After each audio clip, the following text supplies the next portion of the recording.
ওই 1 থেকে 1 ঘন্টা 20 মিনিট এরকম কিছু। আচ্ছা, আর কি পেশা তোমার?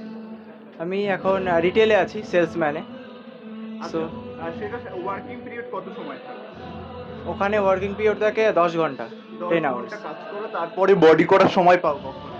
আমি একবারে মর্নিংয়ে বেরোই, নিজের যত মিল আছে প্রিপেয়ার করি নিজের হাতে, দেন জিম যাই, জিম করি, যে ওখান থেকে ফ্রেশ হয়ে আমি একবারে জবে চলে যাই, আচ্ছা, দেন রাতে ফিরি। আচ্ছা। আর কতটা খাটতে হয়েছে? আহ, প্রচুর কষ্ট করতে হয়েছে, তাও এখনও বডি তৈরি হচ্ছে, মানে পুরোপুরি তৈরি না, এটা জাস্ট ডেমো। এটা প্রথম গেম কি? না, এটা সেকেন্ড ইয়ার। তো যারা নতুন আছে তাদের জন্য কি বলবে? অনেক, আমি নতুনদের জন্য বলতে চাই, অনেক বডি বিল্ডার আছে যারা হয়তো অনেক এক্সকিউজ দেয় যে কাজ করি, টাইম পাই না, অনেক এক্সেট্রা এক্সেট্রা বলে, বাট ভাই সব কিছু সম্ভব। তুমি জাস্ট 45 to 1 আওয়ার দাও, এর যথেষ্ট টাইম নিজের বডির জন্য।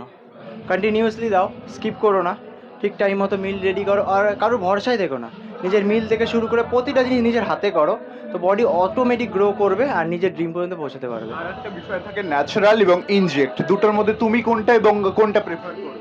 আমি দেখো, বড় বড় কম্পিটিশান ইনহ্যান্সেই হয়, ন্যাচারাল সম্ভব নয়, তবে আমি ন্যাচারাল এখন, তো মনে হয় যে সে বডি বিল্ডিং নিয়েই চলবে লাইফে, আদারওয়াইজ কোনো অপশান নেই তার কাছে।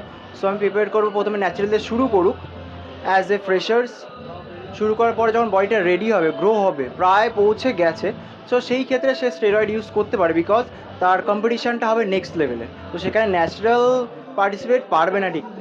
সো কি নাম তোমার? অভিজিৎ বাড়ি। কোথায় বাড়ি? আমার বাড়ি তো মানে নদিয়াতেই, তবে এখন জবের জন্য আমি কৃষ্ণনগরে আছি। আচ্ছা, বয়স কত? আমার বয়স 22। চেষ্টা থাকলে মানে কস্টলি ব্যাপারটা আসবে না, তোমার মধ্যে কতটা চেষ্টা আছে আগে প্রথমত তোমাকে সেটা দেখতে হবে।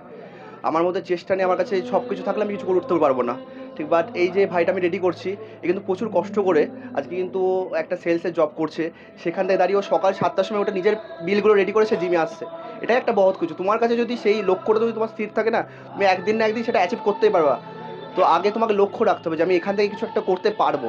তো এটাই ব্যাস। এর কস্টলি ব্যাপার দেখো, বডি বিল্ডিং একটু কস্টলি আছে, বাট প্রথমে তোমাকে ডেডিকেশন রাখতে হবে যে আমি পারবো। এটাই অনেকের ভেতরে এখন থাকছে না বলেই তো অনেকের মনে হয় যে কস্টলি ব্যাপারটা আছে, এইটুকুন। আচ্ছা, আপনার নাম? আমার নাম অরিত্র পাল।